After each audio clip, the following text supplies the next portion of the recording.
Esta é a história de um livro singular e apavorante. Temos bestas, o diabo em ação. Suas visões inspiraram e amedrontaram durante 2000 anos.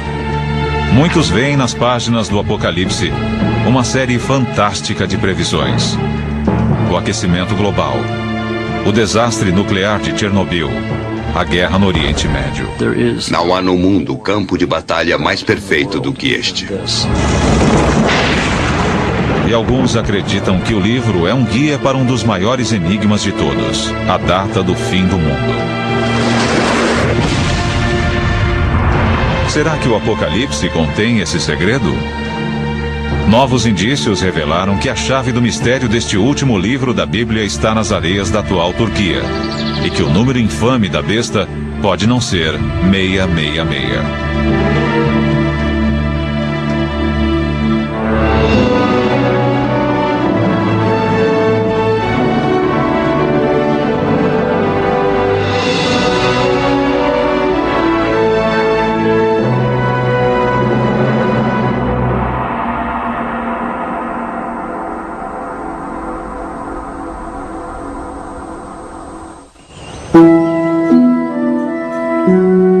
Para entender o Apocalipse, precisamos saber quem o escreveu e onde. Aproximadamente 60 anos após a morte de Jesus, uma coleção de pergaminhos foi entregue à pequena comunidade cristã em Éfeso, na Ásia Menor, atual Turquia. Os pergaminhos continham o que agora é conhecido como o Apocalipse, o livro da Revelação. O nome do autor estava lá: João. Segundo a tradição, foi o discípulo João, pescador e filho de Zebedeu, autor do Evangelho de João, quem cuidou de Maria, mãe de Jesus, após a crucificação de seu filho. Mas, no livro, João nunca se descreve como discípulo de Jesus. Nem escreve como se o tivesse conhecido.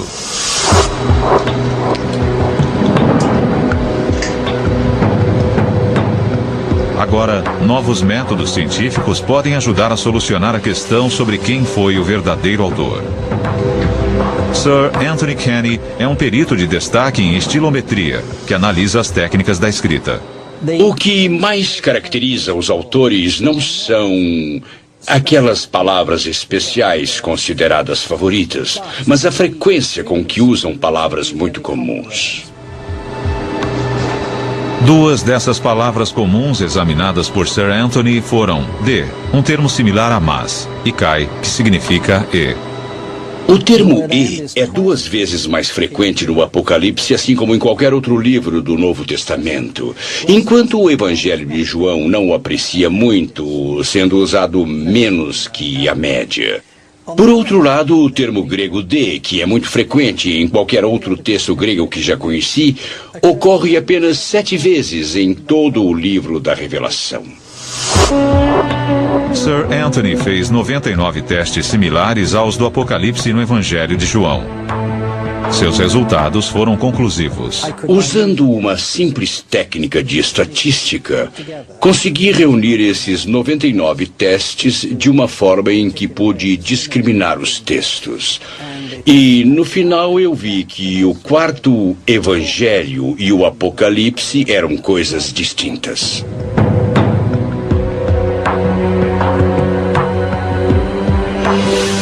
É extremamente improvável que os 2 livros tenham sido escritos pelo mesmo autor.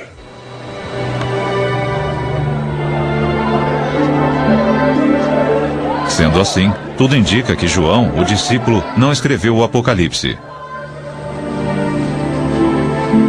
Greg Carey, perito no assunto, acredita que haja outras pistas no livro que indiquem o seu autor. João se dirige ao seu público de um modo direto. Ele diz: eu, João, seu irmão, como se fosse alguém que os conhecesse e que eles reconheceriam. O Apocalipse começa com uma série de 7 epístolas para igrejas localizadas na Ásia Menor ou no sudoeste da Turquia. Cada epístola é dirigida a uma única igreja, parabenizando-a por suas virtudes ou admoestando-a por suas falhas. Então, conclui-se que João conhecia essas igrejas e havia estado presente nelas. Há uma outra indicação de que João estava escrevendo a uma congregação.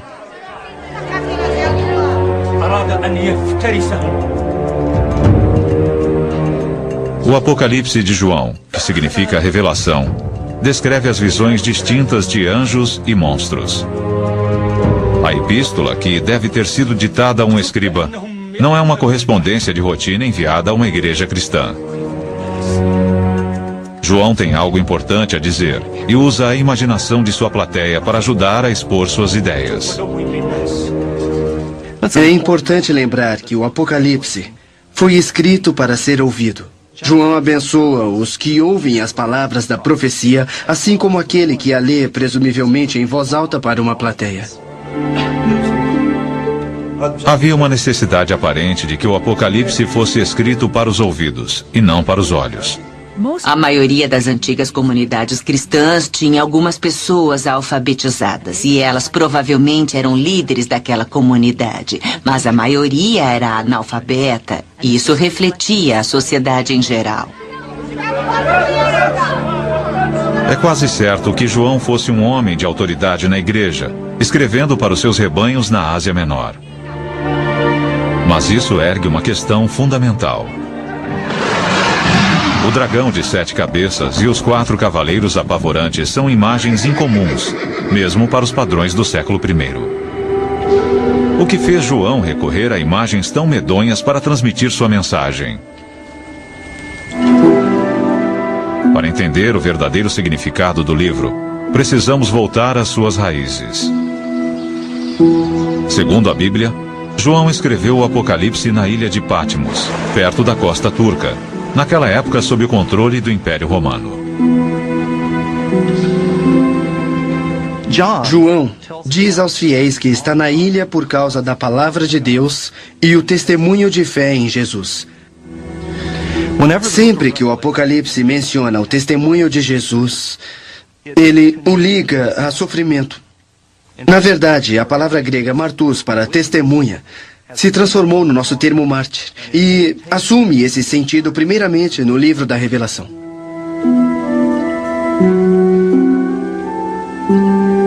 Se João estava sofrendo em Patmos, seria ele um prisioneiro dos romanos? Ian Boxall é perito sobre o autor do Apocalipse. Esta é a caverna onde, segundo a tradição, João tem suas visões. Aqui neste lugar é onde ele tradicionalmente apoiava a cabeça. E como não era muito ágil, segurava nisto aqui para se erguer. João, segundo todas as tradições, está aqui como exilado. Elas diferem precisamente quanto ao porquê de ele estar aqui, sobre quem o exilou, mas todas elas concordam que ele estava aqui em virtude de sua crença cristã. Embora não haja nenhum indício arqueológico de uma prisão romana, a localização da ilha sugere que servia a um propósito militar. Patmos pode ter sido uma de uma série de ilhas-fortalezas que defendiam um importante porto marítimo de Mileto, a 65 quilômetros dali no continente. Era um lugar ideal para confinar exilados. Mas, se João estava no exílio, parece estranho que ele tivesse liberdade para encontrar uma caverna, ter visões, anotá-las e depois enviar os documentos às suas igrejas no continente. Essa talvez fosse a forma de Roma exilar os encrenqueiros. Quando as autoridades romanas mandavam alguém para o exílio, a pessoa tinha uma certa liberdade. Ela não ficava numa prisão, somente não lhe era permitido aparecer em certas regiões, ou então era obrigada a restringir seus movimentos a apenas uma ilha. Mas ela podia manter a correspondência através de intermediários que navegavam entre a ilha e o continente, de modo que João deve ter podido manter contato com as igrejas às quais se dirigia. Há muita raiva no Apocalipse. e um desejo de que a justiça seja feita. E isso sempre foi visto como um resultado direto da perseguição romana aos cristãos.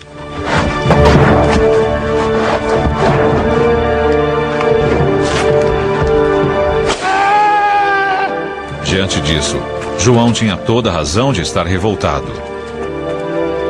O fato é que no século I, as autoridades romanas perseguiam sistematicamente os cristãos por todo o império.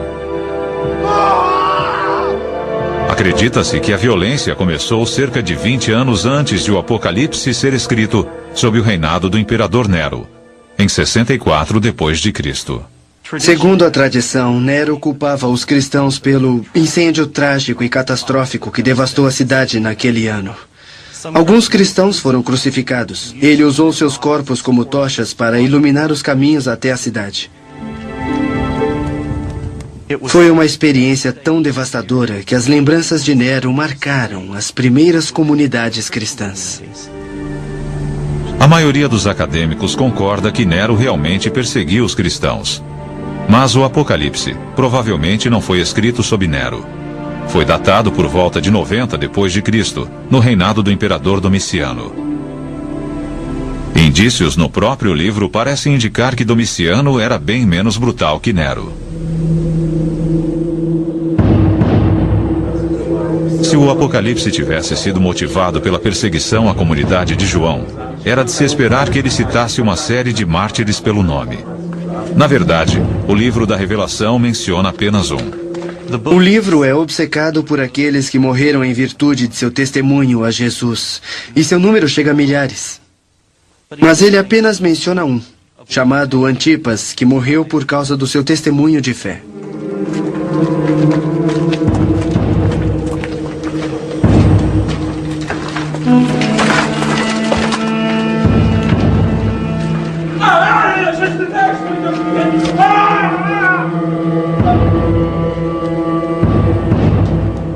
Embora João mencione a morte do mártir Antipas, agora há indícios de que o imperador Domiciano talvez não tenha o sangue de tantos cristãos em suas mãos.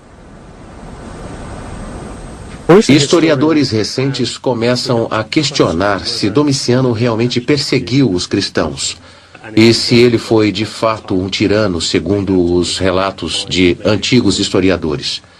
Não existem muitas provas quando se começa a investigar esse aspecto.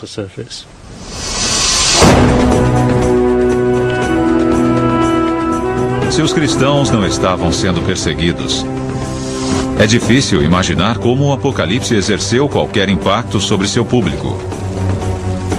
João deve ter tido outro alvo.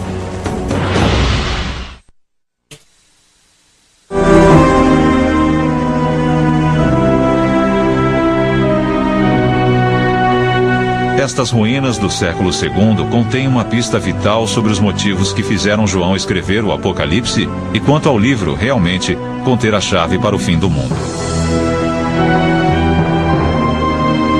A antiga cidade de Pérgamo situa-se 320 quilômetros ao norte de Éfeso, na atual Turquia, e foi um importante centro político e religioso na província romana da Ásia Menor. Também abrigava uma das novas comunidades cristãs que primeiro recebeu o livro da Revelação. Mas Dan Showalter, perito em arqueologia bíblica, acredita que os templos pagãos de Pérgamo oferecem melhores indícios sobre o que afligia João. Os restos parcialmente reconstruídos nos dão uma boa ideia de como a edificação devia ser impressionante. Mas era no pátio em volta do templo que a maior parte da atividade acontecia. Havia sacrifícios num altar em frente ao templo. As pessoas se reuniam, cantavam canções, ofereciam preces e votos. Depois, quando a cerimônia acabava, elas talvez levassem para casa um pouco de carne para complementar a dieta.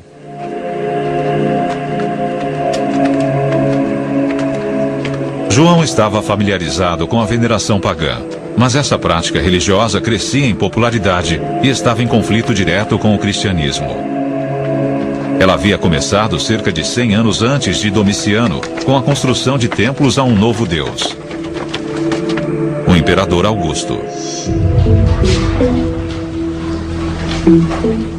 Deve ter havido sacrifícios no templo imperial, onde as pessoas da cidade se reuniam e participavam honrando a presença e o poder de Roma e o imperador como indivíduo. Essa idolatria se espalhou pela Ásia Menor durante todo o século I. Todas as cidades do Império Romano tinham muitos templos, mas eram construídos para se adorar e agradecer a uma pessoa viva, um deus imperial. E aqui pode estar a chave para o Apocalipse. Para João, esse culto ao imperador era uma terrível blasfêmia. João teria resistido ao culto imperial porque contrariava a crença em Jesus, algo que ele tinha muito interesse em promover.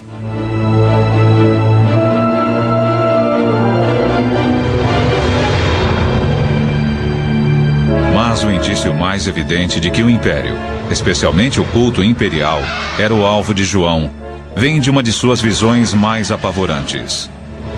Uma besta terrível que declara guerra ao povo de Deus.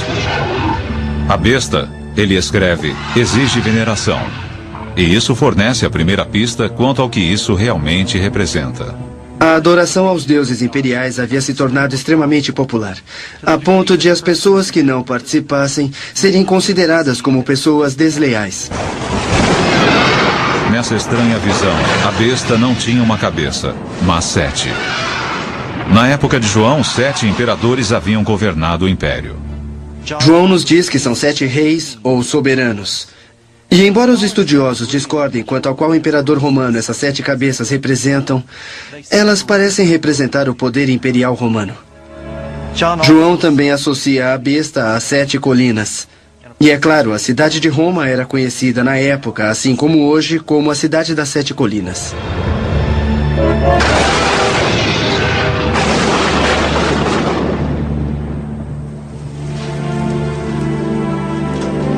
Para muitos acadêmicos, essas referências ambíguas, mas repetidas à besta, mostram que o alvo de João não é a perseguição romana, mas o paganismo do culto imperial. Porém, a história toda não acaba aí. O público de João, como cristãos fiéis, teria compartilhado de suas visões e, portanto, não haveria necessidade de escrever a tal carta. Porém, uma olhada mais detalhada no texto do Apocalipse revela por que João achou que seria tão importante difundir sua mensagem. Parece que ele ficou alarmado com o comportamento de alguns membros de seu rebanho. Uma dessas igrejas se encontrava em outra parte do Império Romano. Ao sul de Pérgamo ficava a antiga cidade de Éfeso.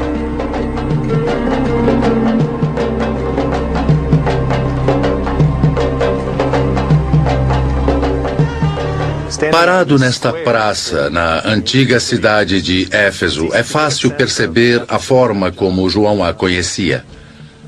As ruas eram cheias de gente e as lojas vendiam muitas coisas.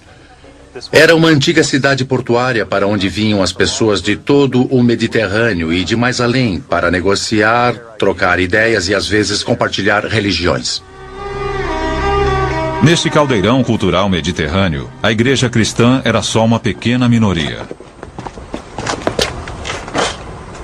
Um teatro como este acomodava 25 mil pessoas e a comunidade cristã, as igrejas daqui, provavelmente representavam uma porcentagem bem pequena disso.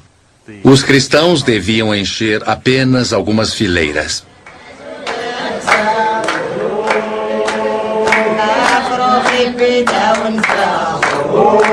A pressão sobre essas comunidades era grande, especialmente num próspero centro pagão como Éfeso. Pressão que poderia enfraquecer a fé de uma igreja ameaçada. Seus vizinhos estavam continuamente celebrando os vários deuses que eram populares na região, assim como os deuses imperiais de Roma e às vezes até o próprio imperador. Havia símbolos das várias divindades por todo lado. Parece que uma das questões principais para alguém como João não é o fato de estarem sendo perseguidos, mas o fato de terem se tornado tranquilos demais. Eles se acomodaram, encontraram seu lugar na sociedade. E ele quer sacudi-los um pouco. Se João escrevia para aqueles cristãos que haviam começado a venerar os imperadores de Roma, isso ajudaria a explicar por que o último livro da Bíblia foi escrito. As visões pouco tinham a ver com profecias sobre o futuro, sendo isso, sim, uma crítica aos que haviam aderido ao culto imperial. Mas uma coisa ficou sem resposta. As imagens apocalípticas vívidas que povoaram a imaginação de milhões de cristãos durante séculos.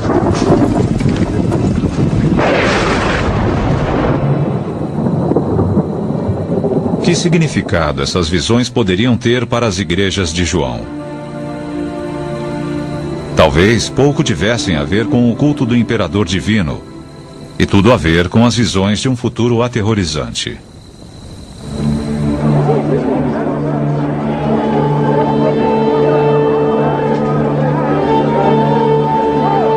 Para aqueles que viveram há mais de 2000 anos, suas visões dos 4 cavaleiros do Armagedon e da besta podem ter tido significados completamente diferentes em relação a hoje em dia. Alguns as veem agora como sinais do fim do mundo, mas isso não é necessariamente o que João quis dizer. A palavra apocalíptico tinha uma ênfase diferente na época. Muitas pessoas, ao ouvirem o termo apocalíptico, pensam sobre o fim do mundo. Mas isso é apenas parte dessa grande tradição. Na verdade, houve outros apocalipses ou revelações escritas nos 200 anos anteriores. A característica fundamental da literatura apocalíptica é que ela alega revelar diretamente o desejo de Deus. É uma mensagem a qual nenhum mortal comum teria acesso. Não passam de histórias. Um ser humano visionário tem essa experiência reveladora, dramática, e pede ajuda a um ser celestial para que possa explicar o que ele está vendo e sentindo. Então, o Apocalipse se revela como histórias que descrevem essas experiências. O Apocalipse promete aos seus leitores uma fuga da dura realidade da vida cotidiana. Para os cristãos do século I, os escritos de João oferecem um mundo onde a fé triunfa. Eles prometem aos seguidores um mundo de Deus, seja no reino celestial ou no futuro próximo. E é um mundo no qual os fiéis serão recompensados pela sua fé, a justiça prevalecerá e a maldade será julgada. João estava em boa companhia. Alguns estudiosos acreditam que o próprio Jesus foi profundamente influenciado pela literatura apocalíptica. Uma das orações mais famosas do mundo parece compartilhar os mesmos temas do livro da Revelação. Quando os discípulos de Jesus lhe pedem para ensiná-los a rezar, então Jesus ensina a eles o Pai Nosso. E essa oração pode ser lida de forma apocalíptica. Venha a nós o vosso reino, assim na terra como no céu. E isso implica que o reino de Deus ainda não veio para a terra, que a vontade de Deus não está sendo cumprida na terra. É como o livro da Revelação, onde Deus e Cristo são exaltados no céu. E o Pai Nosso pode até incluir sua própria besta. Com a chegada do reino de Deus, os poderes do mal farão tudo para combatê-lo. Então, temos as bestas, temos a ação do demônio e talvez este seja o significado do final do Pai Nosso. Não nos deixeis cair em tentação, mas livrai-nos de todo o mal. Provavelmente livrai-nos do mal maior, do poder de Satã. Se Jesus usou imagens apocalípticas, por que não o seu discípulo João?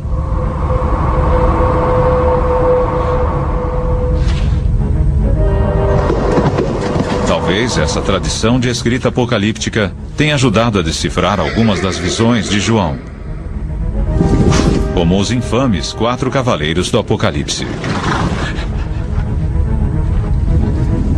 Esses seres apavorantes aparecem pela primeira vez num texto do Velho Testamento, o livro do profeta Zacarias.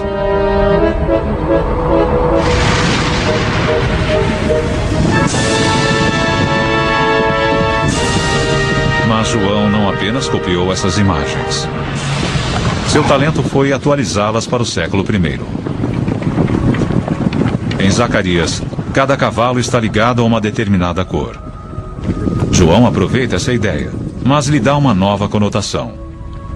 Seu público, no século I, provavelmente teria entendido o significado das cores.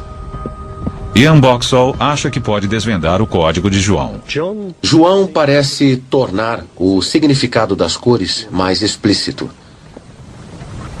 Temos um cavalo vermelho.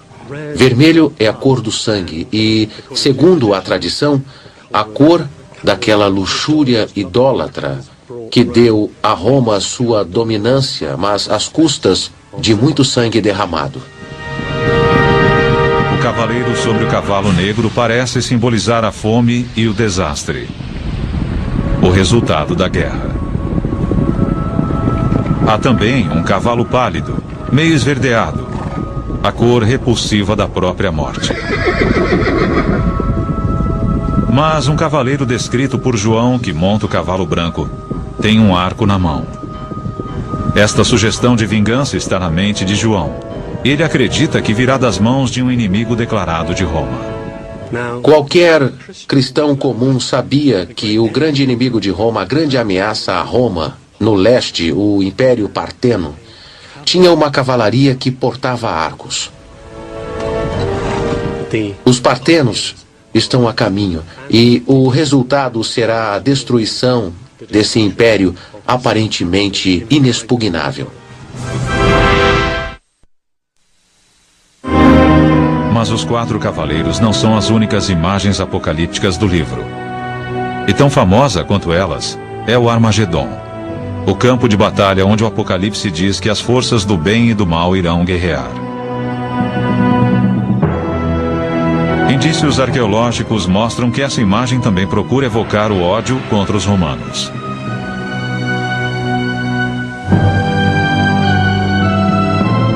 Esta é Megido, no Vale Jezreel, atual Israel. Os arqueólogos acreditam que seu nome contém uma pista sobre o local do Armagedon. Em hebraico, Megido era na verdade Har Megido, a montanha de Megido. Daí temos Har Megido, Har Magedon e Armagedon. E realmente em algumas das antigas versões do Novo Testamento, escritas em grego, Armagedon tem o som aspirado no início, que significa que era pronunciada com H. Originalmente era Har Magedon, e é muito fácil passar de Har Megido para Har Magedon.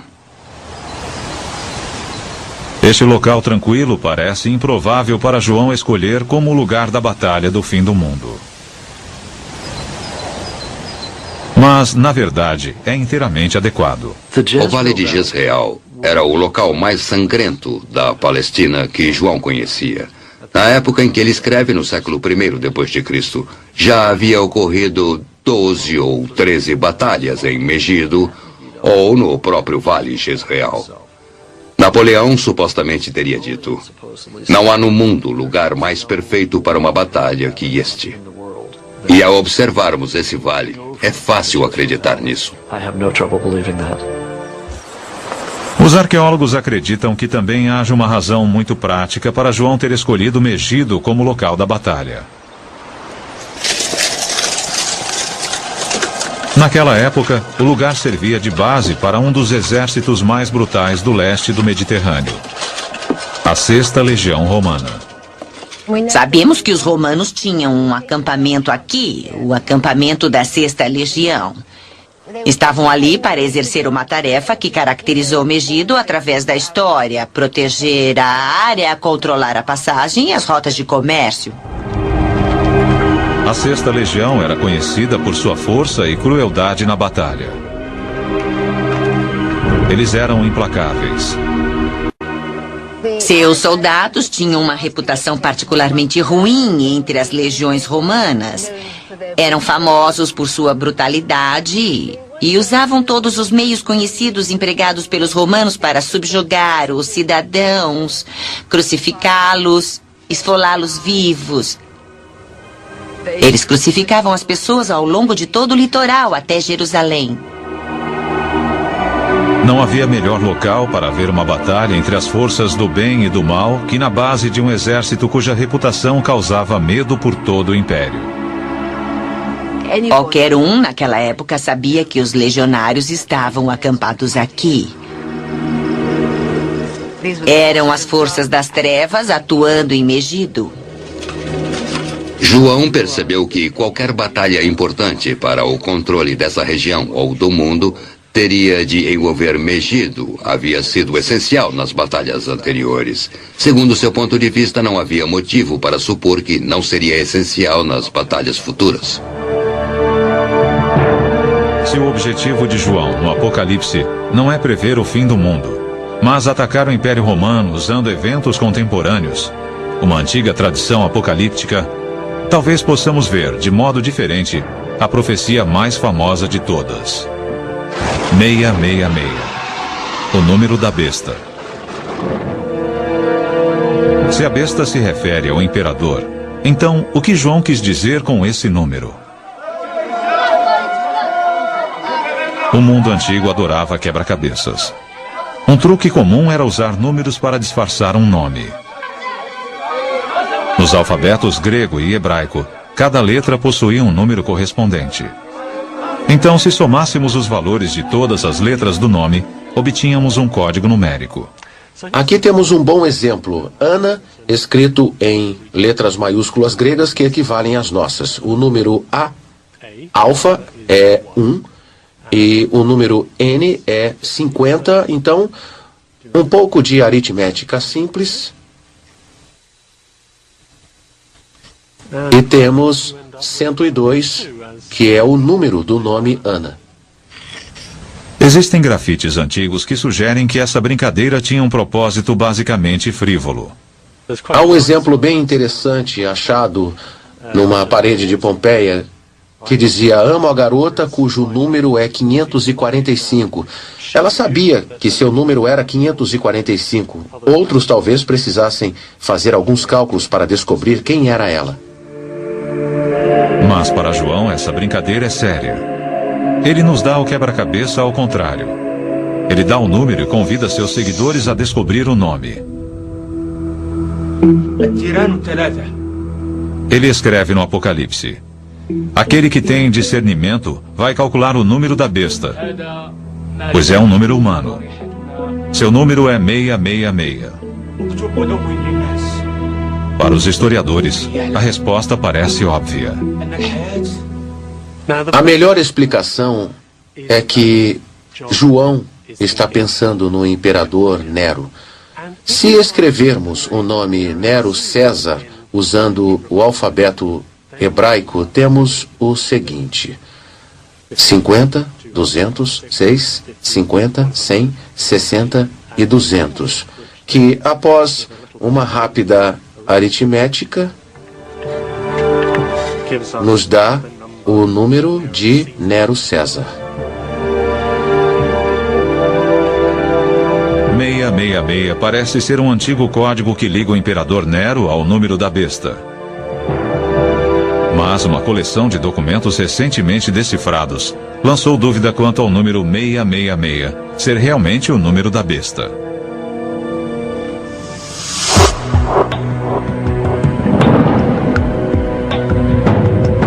Há 100 anos, um grupo de arqueólogos britânicos que escavava na antiga cidade egípcia de Oxirhynchos fez uma descoberta fascinante.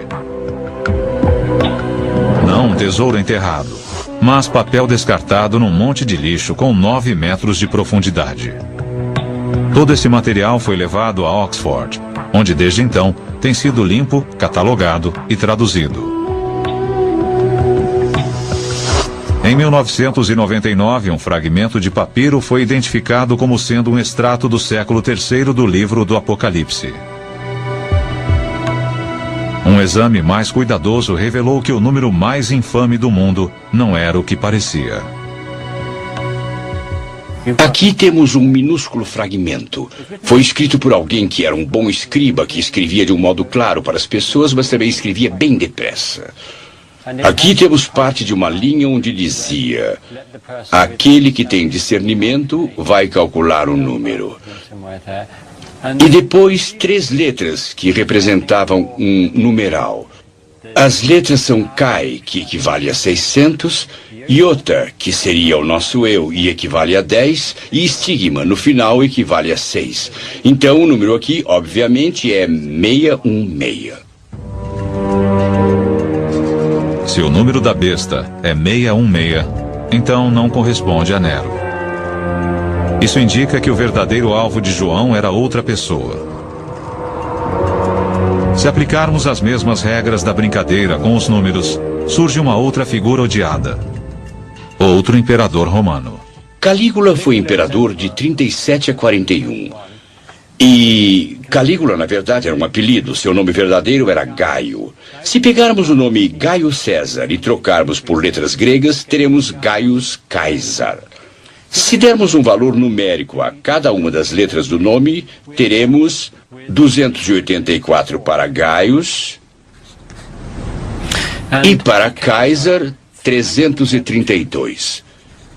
Isso nos dá 616.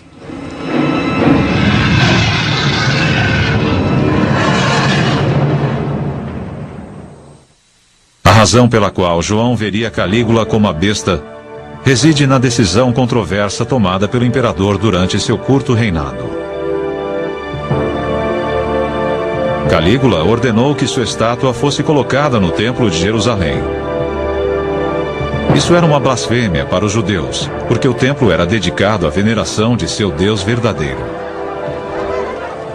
É bem possível que isso continuasse a ser inaceitável aos antigos cristãos que tinham uma forte lembrança do gesto de um imperador romano que defendia tudo aquilo que eles achavam inconcebível no poder imperial.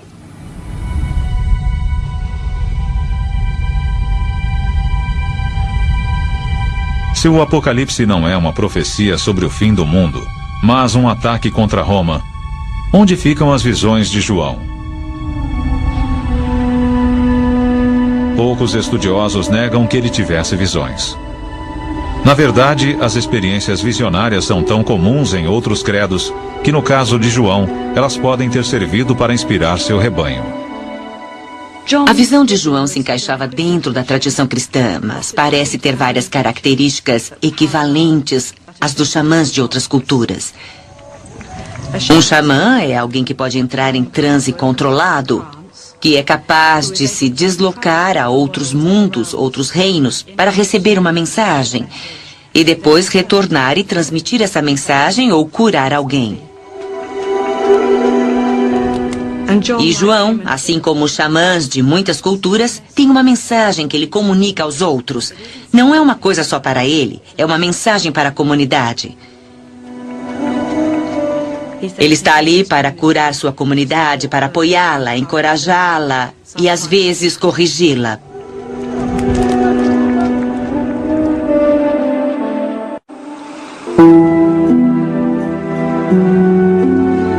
Todos os indícios disponíveis da arqueologia e história recentes sugerem que o livro da Revelação não é uma série de profecias prevendo o fim do mundo.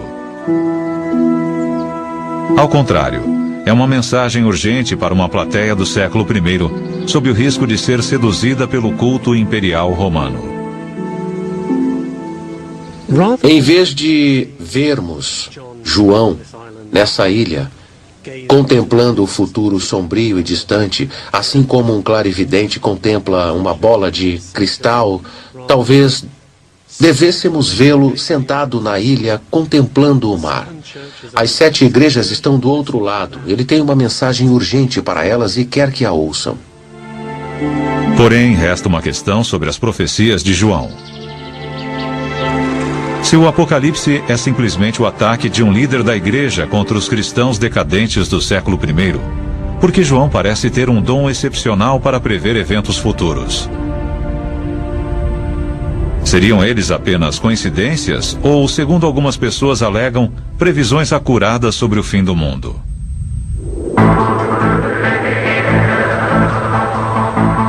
Sua lista de previsões é impressionante.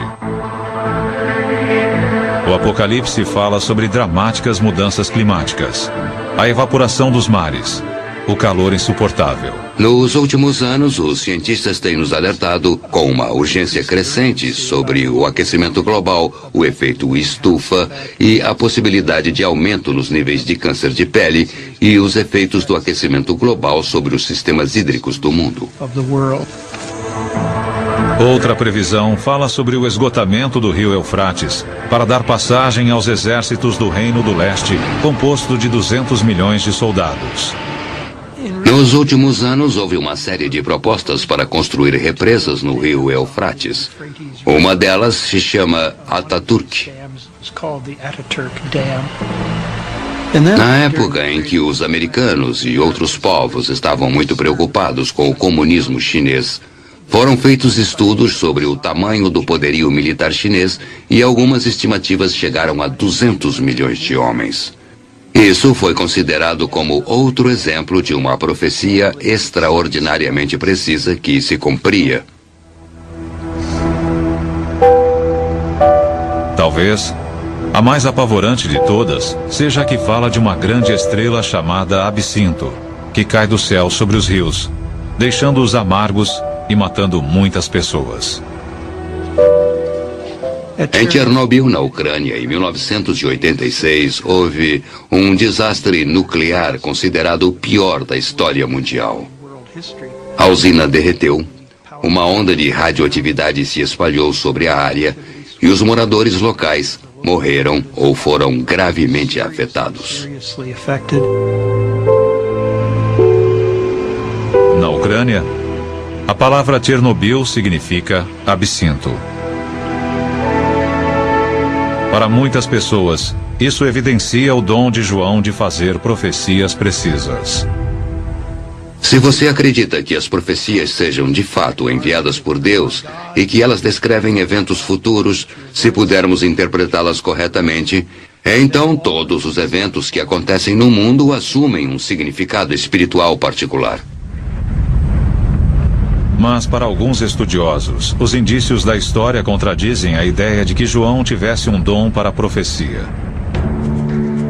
Durante mais de 2000 anos, o Apocalipse tem sido usado para estabelecer uma época para o que alguns veem como a profecia máxima de João, a data do fim do mundo. Isso ainda não ficou claro. Através dos séculos, houve exemplos quase intermináveis de pessoas que achavam que podiam identificar a data precisa em que o fim chegaria.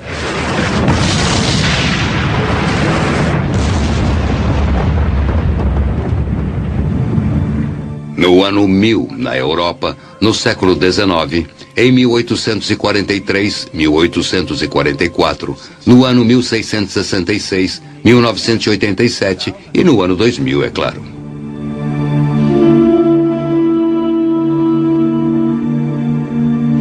Muitos estudiosos acreditam que as profecias de João não visavam o leitor do século XXI, mas a igreja do século I. Ele diz àquela audiência que o que ele está narrando são coisas que vão acontecer em breve. Essa alegação ocorre logo no começo do livro, no primeiro verso, e também no último capítulo. Ele acreditava estar vivendo nos momentos decisivos da história. João ficaria surpreso se soubesse que estamos discutindo seu livro agora.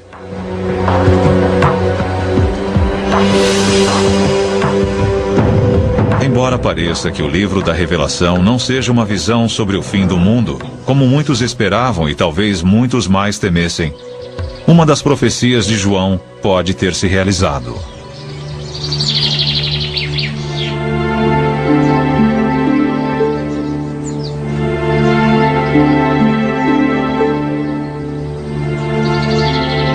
Nas ruínas de Éfeso foram descobertas estátuas destruídas, estátuas do imperador Augusto e sua esposa Lívia. Elas foram vandalizadas. O deus imperial pagão foi marcado com o sinal da cruz.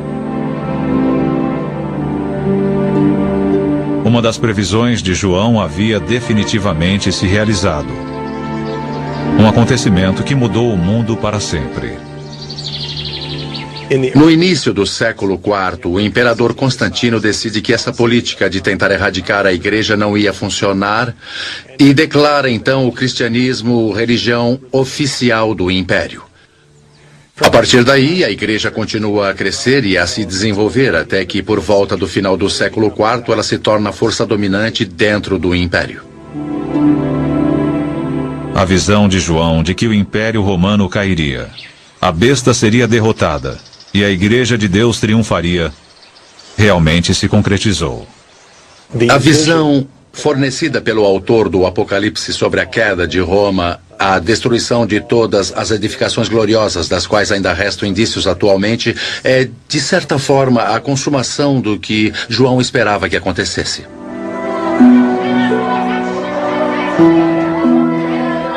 João de Pátimos, o exilado enraivecido, pode não ter previsto apenas o fim do Império Pagão.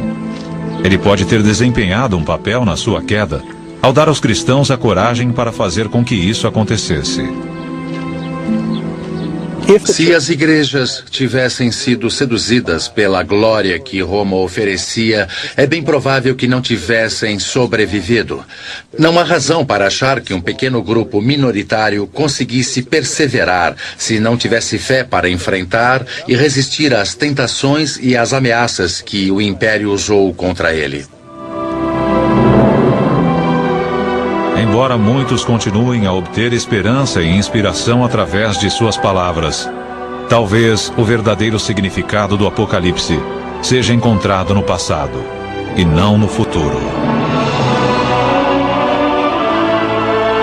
Versão brasileira, DPN Santos.